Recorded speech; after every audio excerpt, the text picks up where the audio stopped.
Имамдарды жамандау біздің алаш арыстарының басын жалмап кеткен саясат қой. Қазақты шоқындыру үшін неше түрлі құйтыртық саясаттар істеді.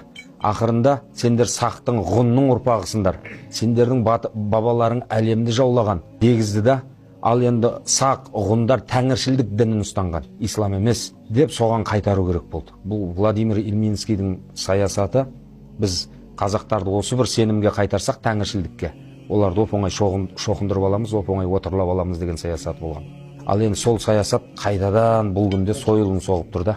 Келіп барлық жерде имамдарды, молдаларды жамандау. Құдай сақтасын, бүгін халықты имамынан айырса, ертең иманынан оп-оңай айырады. Ал халықты имандылыққа жетелейтін кім? Мектеп емес, университет емес, әкімшілік емес, имамдар ғой. Қазір сондай бір үлкен сынақ болып жатыр, соның жетегінде кетіп қалудан Құдай сақтасын.